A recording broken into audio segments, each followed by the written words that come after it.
ایک بات ہم نے آغا نجم الدین طبسی سے سنی تھی، ایران کے ایک مشہور عالم ہیں، اور ان کا یہ بیان ہے کہ ایک عراقی مومن نے ان سے بیان کیا. اب وہی قرآن کی تلاوت کے ساتھ جو ایک اہم ترین بات اس کو جوڑ کے بات آہستہ آہستہ اختتام میں لے جاؤں گا آج کی حد تک. تو وہ آغا نجم الدین طبسی کہتے ہیں کہ اس عراقی نے ڈائریکٹ ان سے بیان کیا.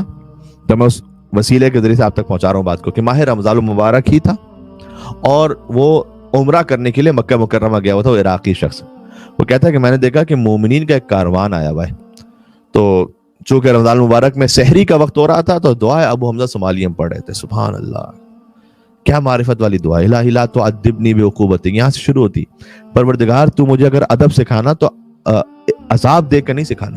آئے ہائے، کبھی کبھار کوئی نہیں سیکھ رہا ہوتا تو اللہ تعالیٰ پھر اسے کسی مشکل میں ڈالتا ہے، عذاب میں، عقوبت میں ڈالتا ہے تاکہ اب تو ٹھیک ہو جا، تو سیکھو. مولا کہتے ہیں پروردگار تو مجھے اپنا بندہ بنانا، ادب سکھانا، لیکن ایسے نہیں، عذاب دے کے نہیں. واہ، یعنی ایک چھوٹے سے جملہ. تو دعا محمد صومالی پڑھ رہے تھے بہت سے مومنین. تو عراقی یہ کہتے ہیں کہ اس کاروان کے ساتھ میں ملحق ہو گیا. تو میں نے دیکھا کہ ایک مصری بھی وہاں پر ساتھ میں بیٹھا ہوا ہے. تو مجھے بڑا تعجب ہوا کہ مصر میں تو بہت کم شیعہ ہیں، تو یہ یہاں پر کیسے بیٹھے ہوئے. تو جب دعا کے بعد میں نے ان سے پوچھا کہ خیریت آپ یہاں تشریف لائیں اور دعائے ابو حمزہ صومالی کو آپ پڑھ رہے تھے. تو اس نے کہا کہ میں مصر سے ہوں اور میں بھی شیعہ ہوں. تو میں نے کہا ماشاءاللہ آپ کو مبارک ہو، آپ پہلے سے شیعہ ہیں یا بعد میں آپ کو بصیرت حاصل ہوئی. تو اس نے جواب دیا کہ انا ابن عبد الباسط، کہ میں قاری عبد الباسط، مشہور معروف قاری جن کی تلاوت شاید دنیا میں سب سے زیادہ ان کا نام معروف رہا تلاوت قرآن میں. اذا الشمس كورت واذا النجوم كدرت واذا البحر، جس انداز سے ان کی تلاوت کا جو انداز تھا وہ ہم بھی سنتے رہے. کہ میں عبد الباسط جو قاری تھے ان کا بیٹا ہوں. اب میں دیکھیں آپ کو آغا نجم الدین طبسی کے ریفرنس سے سنا رہا ہوں یہ بات. تو قاری عبد الباسط مشہور معروف قاری کا میں بیٹا ہوں، دعا ابو حمزہ صومالی وہ پڑھ رہے ہیں.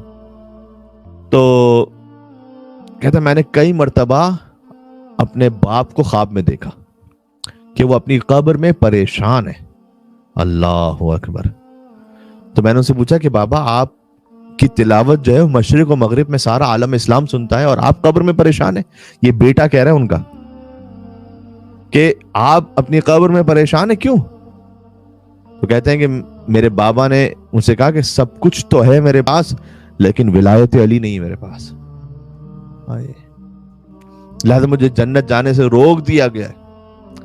بس مجھے سمجھ میں آ گئی کہ کوئی اتنا بھی قرآن پڑھ لے کہ ہر گھر میں اس کی تلاوت قرآن سنی جا رہی ہو، لیکن اگر علی کی ولایت نہ ہو تو دنیا کتنی ہی واہ ہوا کرتی رہے لیکن قبر میں دریچے جنت کو بھی ترستا رہے گا. اللہ اکبر. اور پھر وہ عبد الباسط کے بیٹے یہ کہتے ہیں کہ میں نے تحقیق شروع کی تو پتہ چلا کہ علی کی ولایت نہیں تو کچھ بھی نہیں. سبحان اللہ.